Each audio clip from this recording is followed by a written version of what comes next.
So if you did not grab one of the sheets from Friday, they're here. If you did, then just grab that one from your notes. We're going to continue it. And in particular, so two things. Let me just, for the sake of edification, state the mean value theorem again. And then we will talk about one special case of it, and then also those two sort of simple, those two questions on page 2 that I wanted you guys to think about. Okay, so mean value theorem.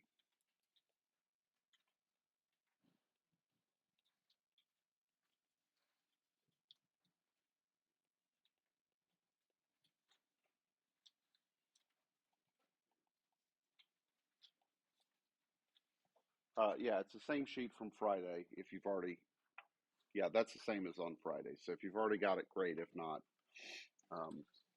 just in case. Okay. Differentiable on A to B.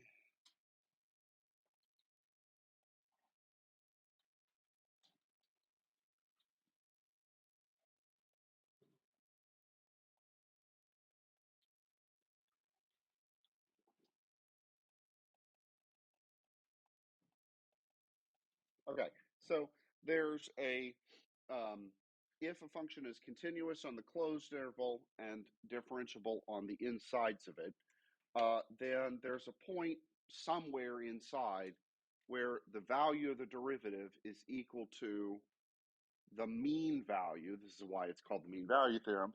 And the mean value there is the average f of b minus f of a over b minus a. So we looked at that geometrically.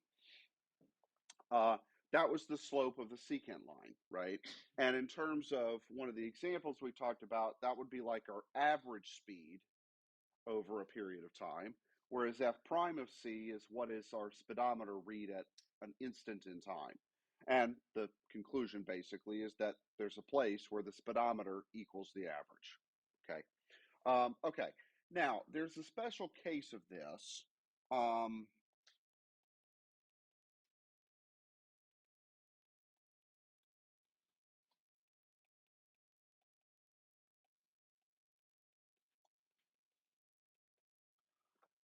The special case is if we add one extra hypothesis, namely that f of a equals f of b, okay, then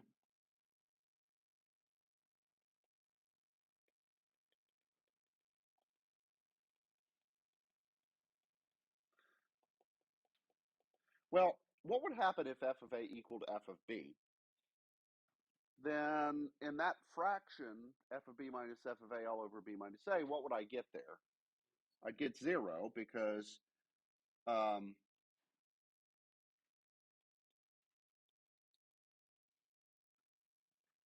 so there's a place where the derivative is 0. Okay, now the picture version of that looks like so. If I have 2 points, let's say a f of a and b f of b, and I've drawn them so that the y values f of a and f of b are the same. Okay, so if that just so happens to be the case, and I want to connect those dots, well, I need to do it in a continuous and differentiable way. Okay, so that means I can't pick up my pencil, but I also can't make any sharp turns, right? So it has to be kind of smooth looking. So if I do something like, I don't know, like that, is there a place somewhere in between where the derivative is 0? Yeah, and in fact, in my sketch here, how many such places are there? 3. There's one here, one there, and one there, right? So what does it mean for the derivative to be 0 from a geometric standpoint? The slope's going to be horizontal there, okay? Okay, and now, the theorem just guarantees the existence of at least one such point. There might be more, and that's going to depend on what specific function you have. So the squiggle I drew happened to have 3 of them, but there's going to be at least one. And in fact, there could even be infinitely many, because what about if I just connected it with a horizontal straight line, right? I mean, that's not a the most interesting of functions, but it does satisfy the theorem. Okay, so does that make sense? All right, so let's look at these two questions here. So we have question number 1, which was an elevator starts at ground level at t equals 0. At t equals 20, the elevator has risen 100 feet. What does the mean value theorem tell us here?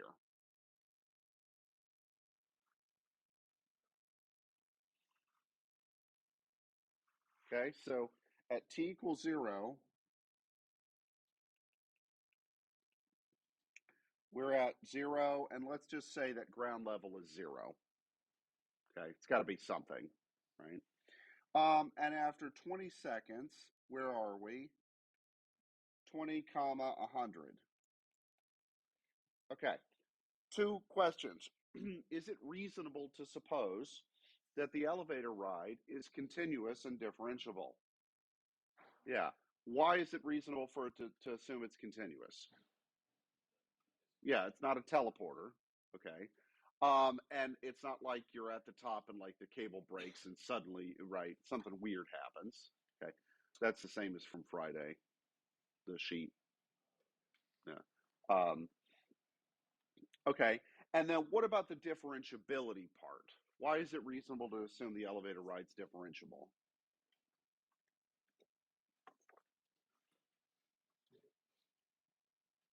So what does differentiability mean, right? There's no sharp corners in the graph.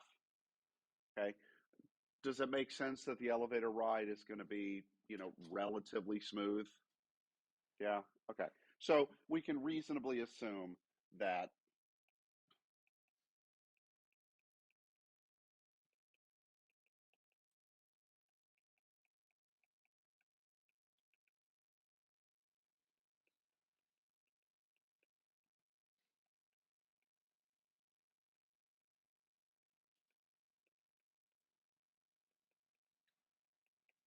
Okay, so we can reasonably assume that. Okay. So what does the mean value theorem say?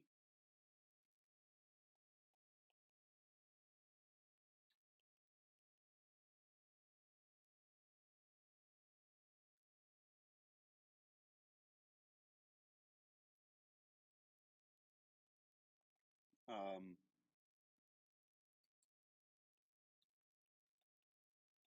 and in this case, our interval is from 0 to 20, the 20 seconds that we're dealing with.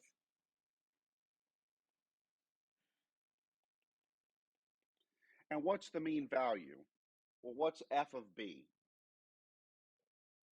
That's the 100. F of a is 0.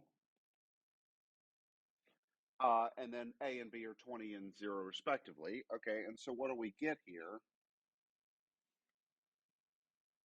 5 what? Yeah, feet per second.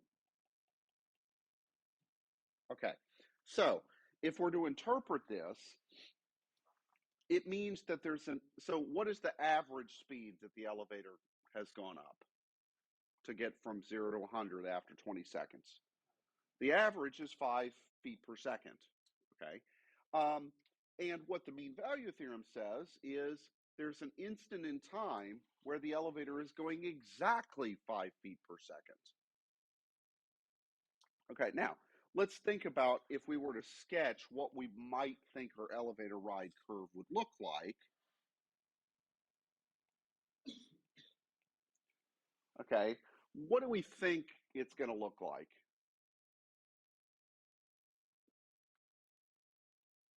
Okay, so we need to start here and end here. What could it look like? Yeah, it could just be a straight line. Okay, um, that theoretically is reasonable. But you guys have all ridden on elevators. It probably looks something more like this, right? Where it speeds up as you get going, and then you're kind of in, well, so maybe actually it would look more like that, where you speed up and then you hit kind of a cruising speed, and then you slow down at the end. Does that seem reasonable? Okay. But yes, strictly speaking, a straight line would satisfy all of the required hypotheses. That one's just not necessarily physically reasonable because, well, that's not how elevators work. Okay, yeah.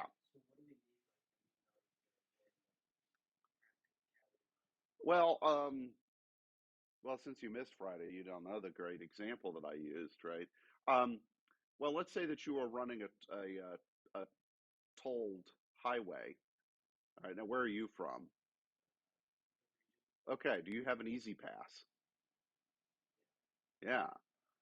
So let's say you go through easy pass, you get scanned at point A, and down the road you get scanned at point B. We could compute your average speed knowing exactly how far those points apart are and how long it took you to get from one to the next. Well, what about if we compute your average speed and it's 80 miles an hour and the speed limit along that stretch is 60? Cha-ching, mail market ticket. Mean value theorem says there's an instant where your speedometer, so if the cop had been there at just the right time, he could have nailed you at whatever the average speed was. Yeah, you hate calculus? So, as I was telling everybody else on Friday, I don't know if they actually use this. I hope not too, but it is. And I want to like write them and find out, but what about if they don't know it and I write them and they're like, that's a great idea. Uh-huh. Maybe. Yeah. So, okay. So, I made some hot chocolate last night. And right when I finished making it, it was 185 degrees. Then the phone rang and I talked for a while. 20 minutes later, the temperature of my not quite so hot chocolate was 120 Fahrenheit. What does the mean value theorem say in this situation? Yes. Okay. Um, all right. So at time zero, what's our temperature? 185. Okay. And at time 20, it's 120. Okay. Is it reasonable to assume that the graph of temperature versus time is continuous and differentiable? Yeah. Okay. The continuity part, what would it mean for there to be a jump? Well, that would be that energy just instantly disappears. Well, that doesn't happen. Okay. And then differentiable would be, um, yeah, that would introduce a shock into it at that instant. Now, once the ice cube was there, then things would happen according to the laws of thermodynamics. But and it'd be differentiable. But like the moment you drop the ice cube in, it would be suddenly all weird. Okay. Now we'll actually talk about how um, things cool off, sort of what governs the rate of that later. There's a thing called Newton's law of cooling, and so roughly speaking, um,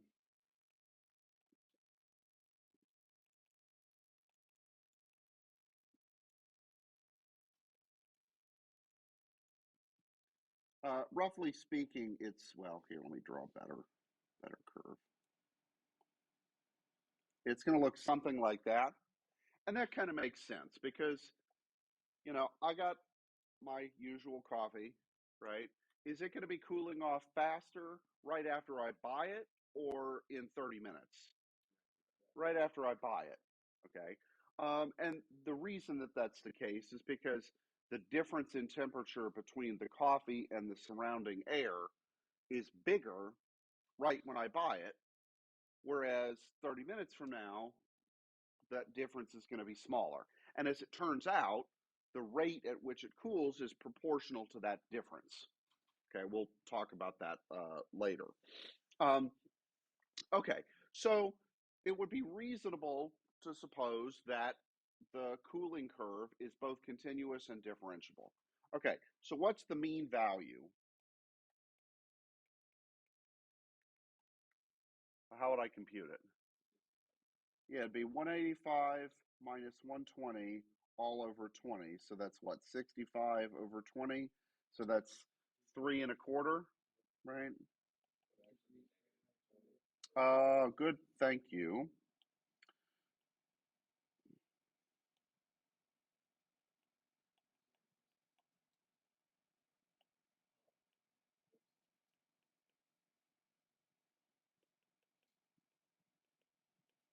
Okay.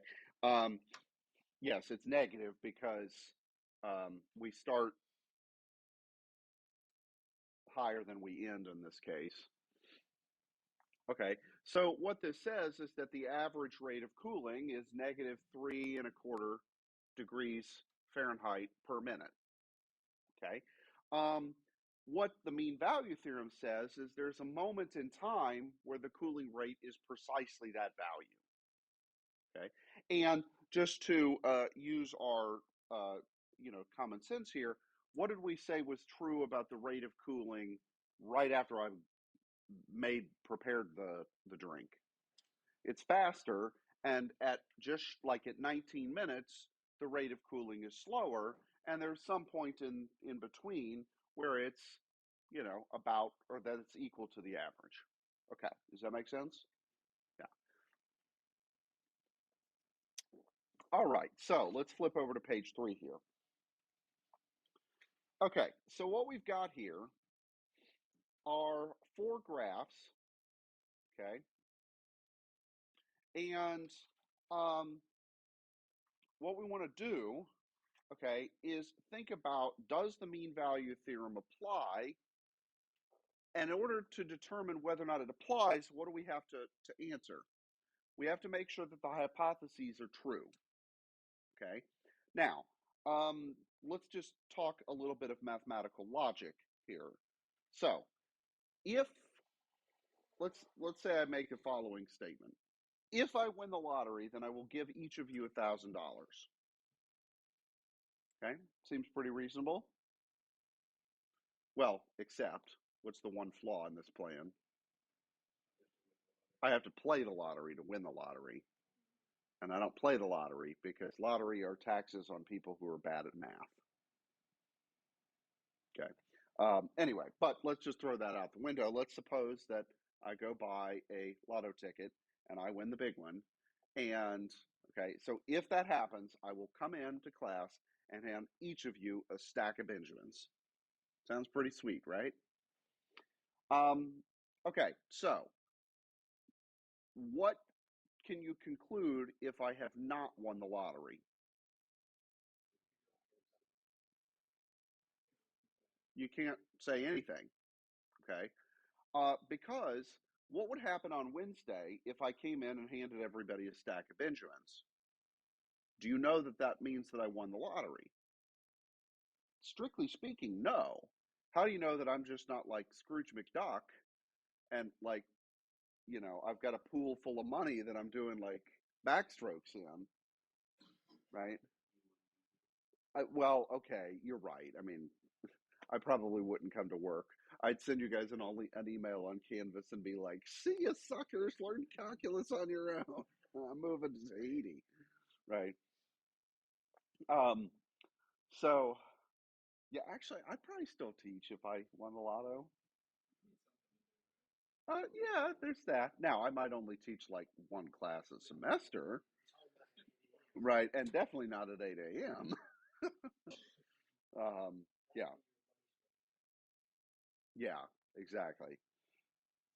So okay, but anyway, so if I came in and handed everybody a bunch of money on Wednesday, you don't know that it's because I won the lottery.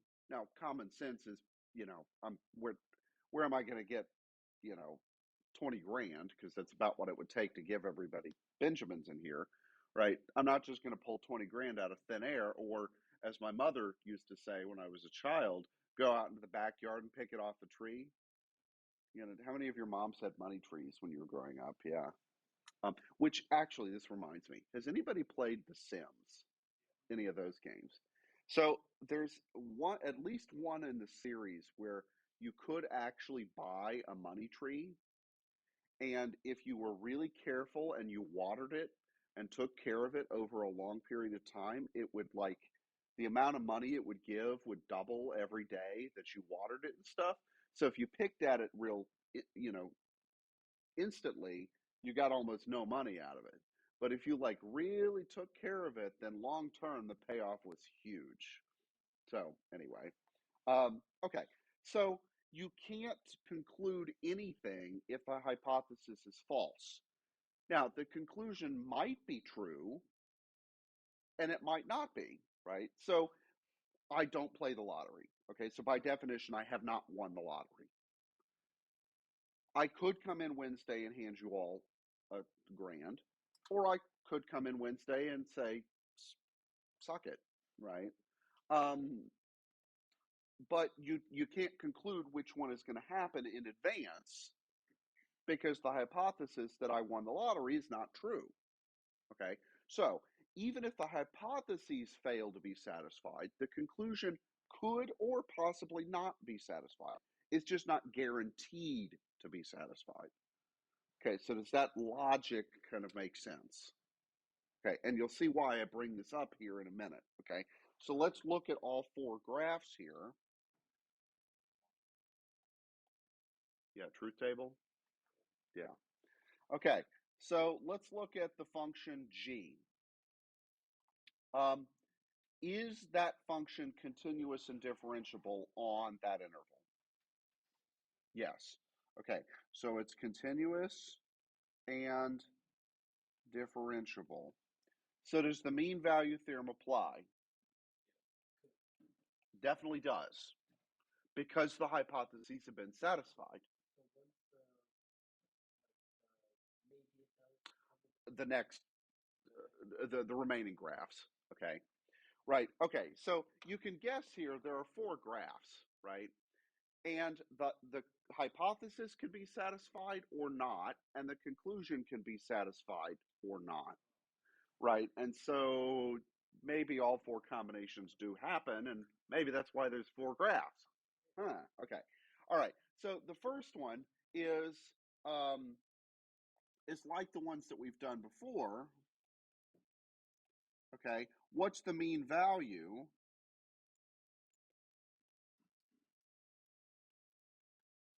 I'm going to say that that's 6.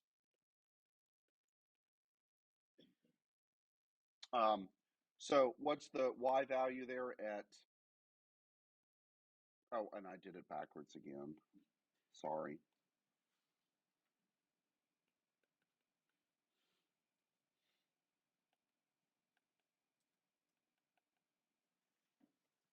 Okay. So if I were to connect the two dots there with the straight line, what would its slope be? Did I mess up the arithmetic? Oh, yeah. Whoops. All right, let's try that again. Yeah. Yeah. Well, that's okay. At least you can subtract 1 from 3 and not get 3, right? As you guys can see, they'll hire anybody to teach calculus here. It's really pathetic. You guys pay how much in tuition? And, you know, and then you got people like Arthur over there that are totally freeloading. Yeah. Hey, he pays taxes, right? It is a private school. We don't get any of those taxes. All right, Arthur, what's the amount of money per class? What is it that somebody calculated? Like every class that you skip is just like flushing $200 down the toilet or something like that. Okay. So Arthur, your bill is coming due. Where do you think I'm getting the stacks of Benjamins to hand out to everybody? Okay. So what do we get for our average slope there? Negative 4.5. And that would actually be the slope of the line that connects the two dots on your graph there. Okay, now, looking at the graph, is there a place where the slope of the tangent equals that value? Yeah, okay. The mean value theorem said that there would be one there to be found, okay? So on your graph, sketch, what would it mean for the slope of a tangent to be the same as this number? What's another way of saying that? Huh? Parallel, right. So your tangent would be parallel to the line that cuts or goes through both points. And what do we call the line that goes through both points?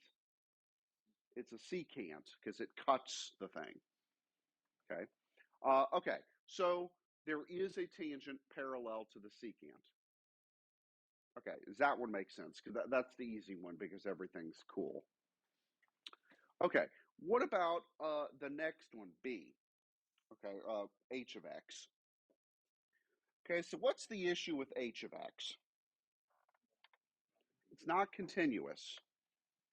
Okay. Is it differentiable on the open interval from a to b? It is differentiable. Okay. Because differentiability, the requirement for the mean value theorem has the roundy parentheses, not the square ones. Continuity has the square ones. Okay, so looking at that graph, what would the mean value be, or what would the secant line be?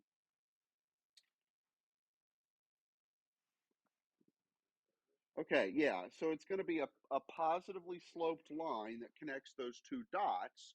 Now, the slope is pretty gentle because, right, but it's positive something, okay?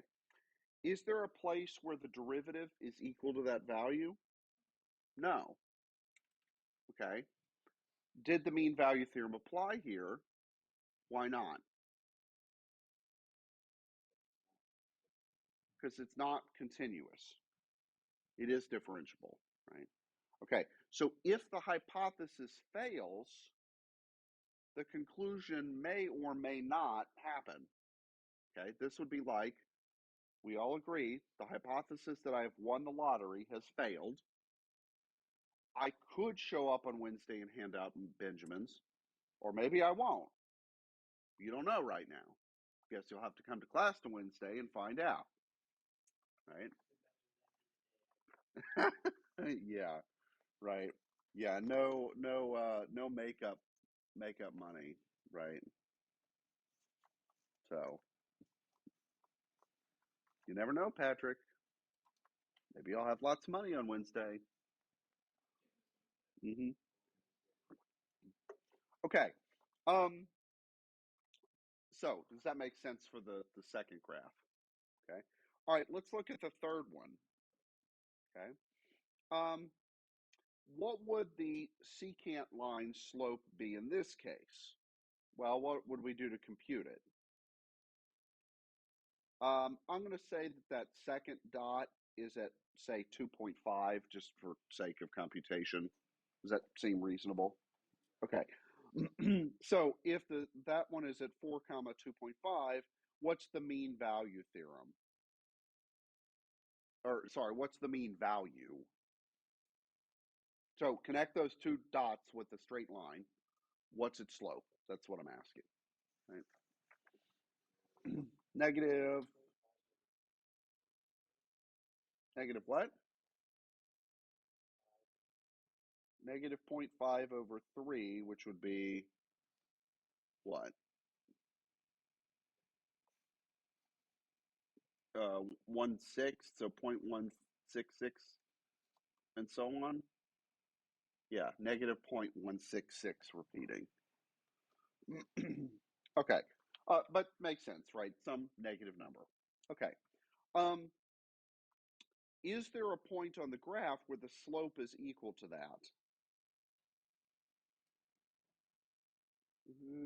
That one's a little dicey.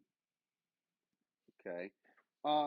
But why is it dicey? Yeah, that just depends on the picture. But is it guaranteed that there's going to be a place where the derivative actually has that value? Not guaranteed, and why not? Because the function's not differentiable. Okay, so where is the problem point from the differentiability standpoint? At 2. Okay, so geometrically, what were the ways that a function could fail to be differentiable? Sloping 0 is okay. Sloping infinite is the problem. Okay, and this is an example of a cusp. Okay, so the slopes as you approach that cusp become vertical. Vertical would be an infinite slope, which is not a number, right? Okay. The other way that a function can fail to be differentiable is if it has like a sharp corner. So at the beginning of class on Friday, we looked at an absolute value example where there was a sharp point, okay? However, is that function continuous on the given interval? Yes. Okay. So the function h and the function j here are meant to illustrate two things. How many hypotheses are there for the mean value theorem? There are two. The function could be continuous, and or needs to be continuous and differentiable. Okay. Either one of them could fail, or in fact, both could fail, as we'll look at in part F, or the next part. Okay.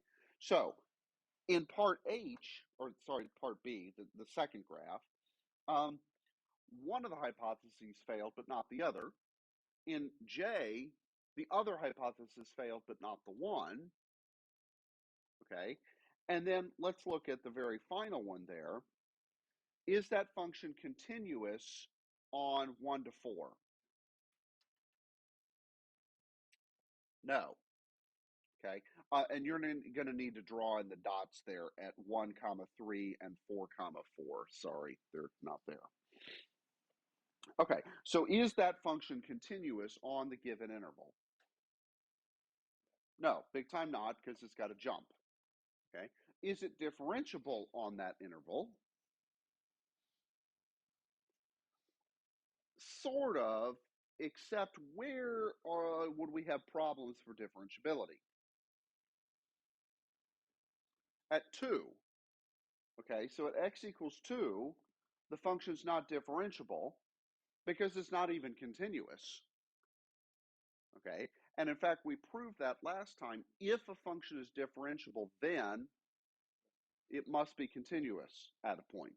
So if it's not continuous, it's therefore not differentiable.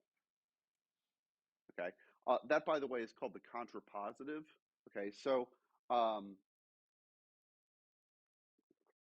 let's go back to our lottery example. So let's say you guys come in Wednesday and I do not hand out a lot of money.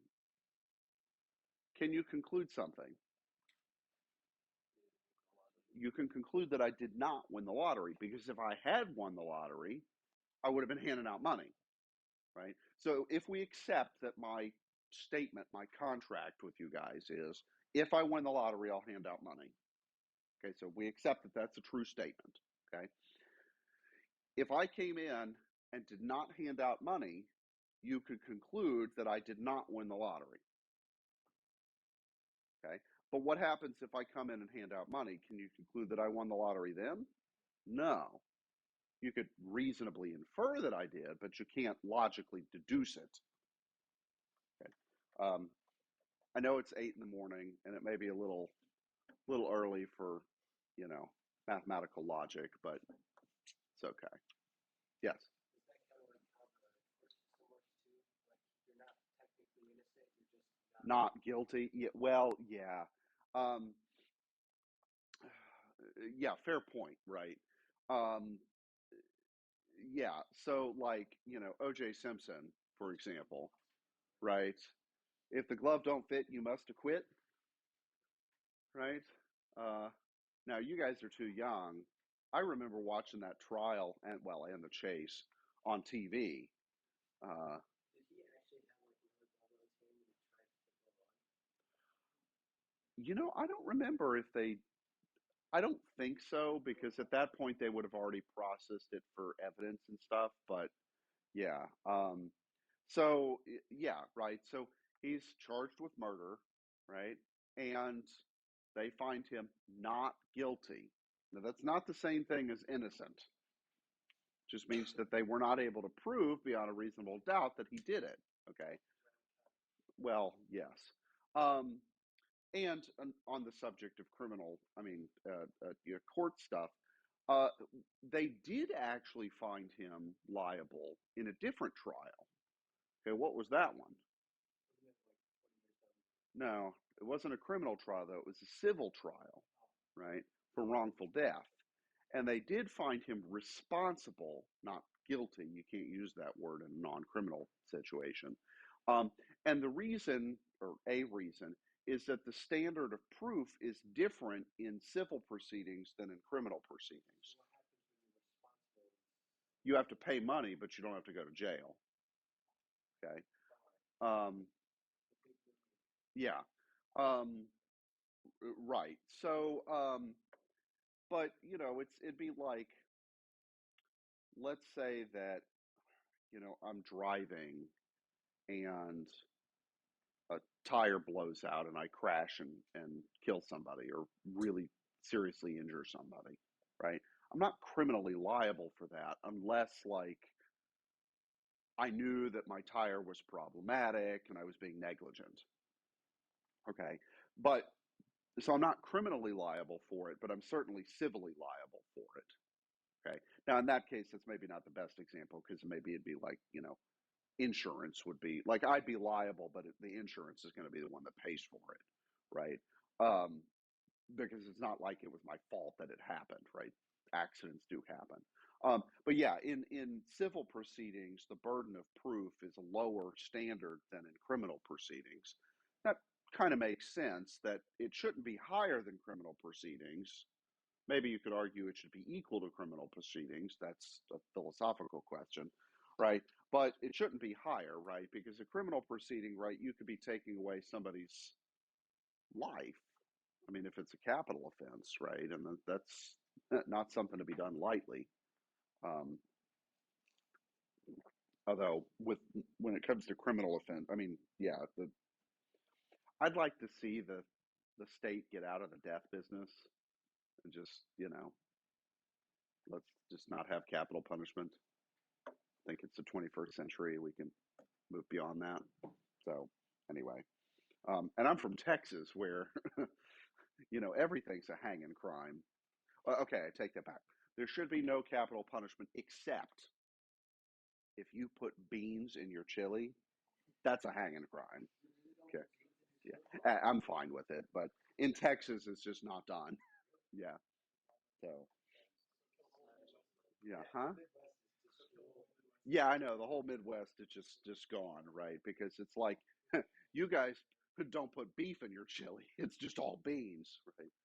Um, yeah. Well, you know what the Pythagoreans said about them, though.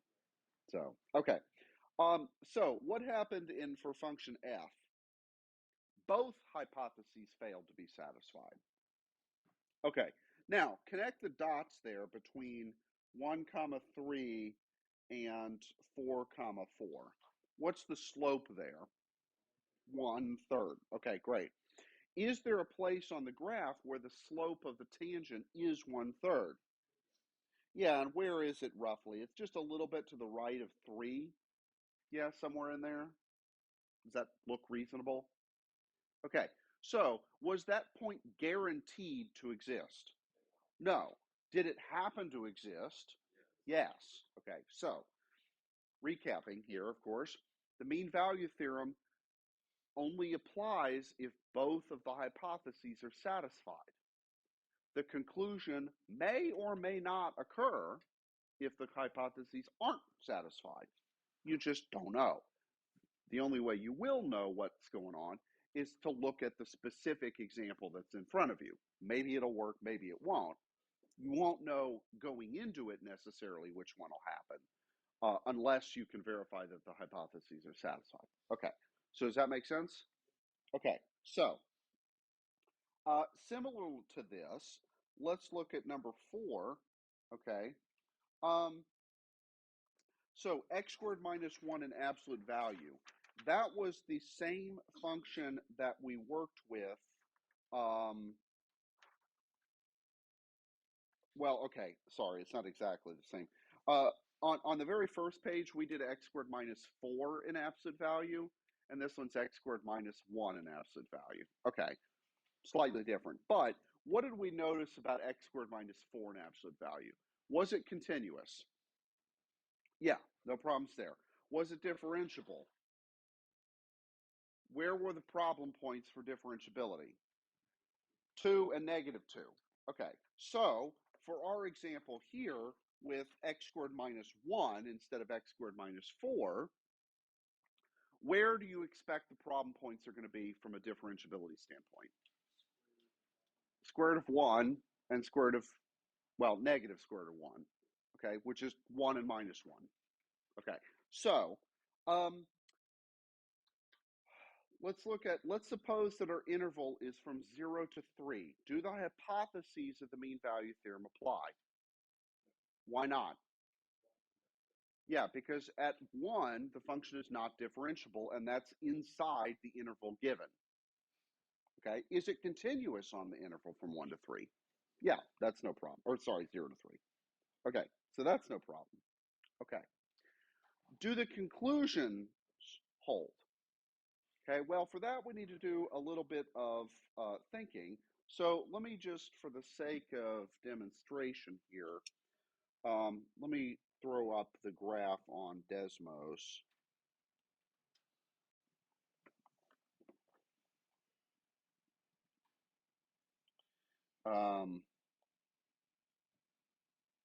Oh, there it is. Okay, so what are we doing? X squared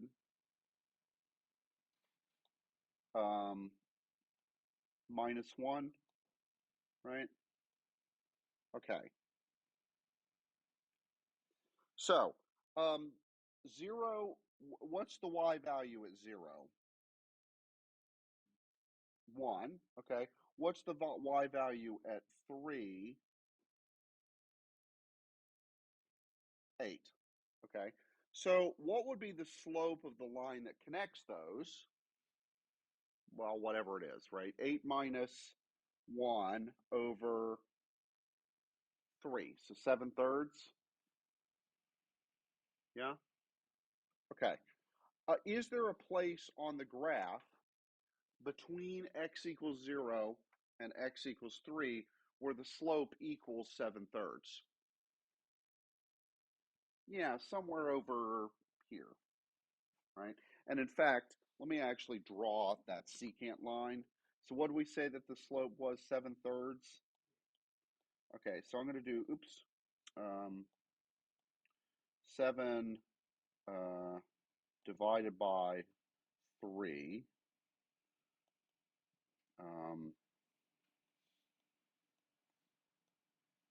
X, and I need to shift it up 1. Okay, so there's my secant line. Okay, does it look like there's a place where the slope is roughly equal to that? Yeah, possibly. Maybe in there. Okay. Here's how we would compute that, by the way, or to see if it is happens. Let me go back to here because I need to do a. Oh, okay.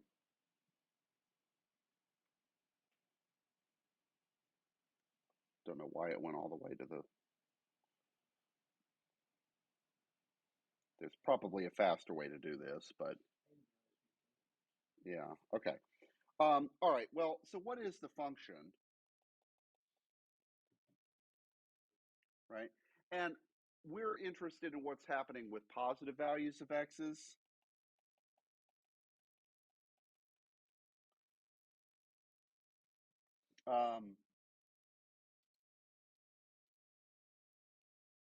Okay. So if x is bigger than 1, then x squared minus 1 is bigger than 0, and hence the absolute value bars don't actually matter because absolute value of a positive quantity is still positive. Yeah?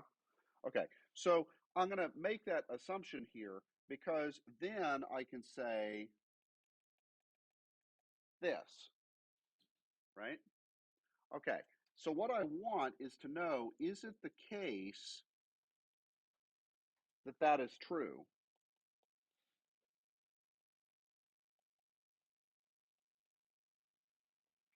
Okay. So I want to know, is there a point where the derivative actually equals 7/3? We were looking at the picture and it wasn't quite so obvious. It looked like, yeah, maybe, but maybe our eyes are just deceiving us here. Okay. So what would this mean? This would happen at x equals 7 over 6. Is that bigger than 1? Yes, it is. Okay, so at x equals 7 over 6, our tangent line is actually parallel to the secant. And in fact, let's find the equation of that. What's the y value at 7/6?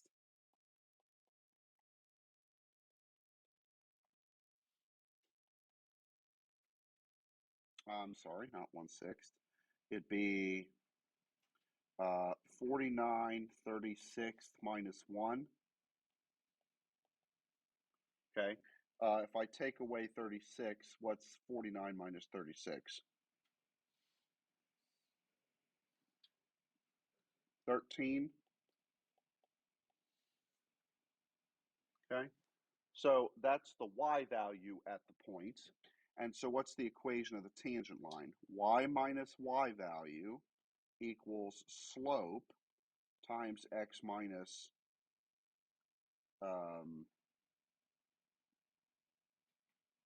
sorry, my bad.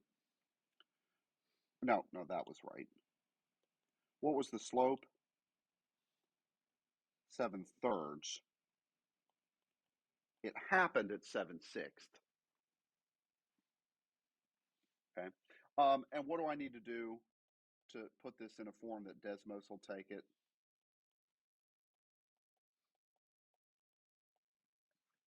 Okay, just put it in y equals form. Okay, so scribble that down because you're going to have to repeat it back to me here in just a second.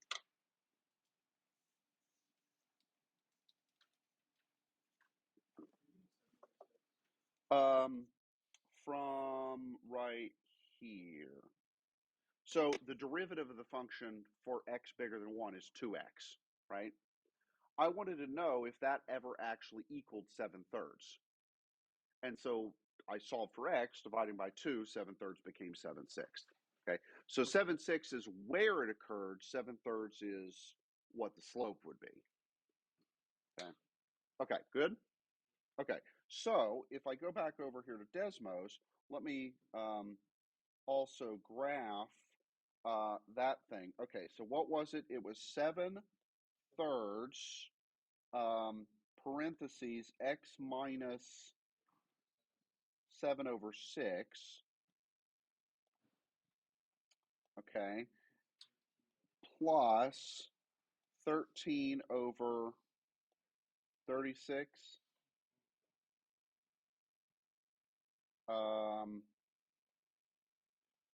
Oh, that's why, because I haven't put the 6 there. Okay. Okay, does that green line look parallel to the blue line? Yes, okay. Now, it does look like it goes through the point 1 there, but that's just because I haven't zoomed in. So let me zoom in a bunch here. Oops. And we can see that the point of tangency is, does it actually go through this point? No, it's just really close to it. But where is it tangent? At 7/6, which is like here, roughly. Yeah? Okay. So, did the hypotheses apply? Were they satisfied? No. Was the conclusion satisfied? Yeah. Because what's the conclusion? There's a place where the derivative equals the average value, right? Geometrically, how do we see that? The secant line, the blue line, okay, is the one that connected the two dots. So its slope is the mean value. Is there a place where the tangent line has the same slope? Yeah, it's at 7/6. That's where we found it. And lo and behold, that tangent line, that's the green one, is parallel to the secant. Okay, does that make sense? Yeah, not too bad? All right, well, in a masterful demonstration of timing, it's 8:50. So have a fantastic rest of your Monday. And those of you who are not here on Friday, please hang around for a second.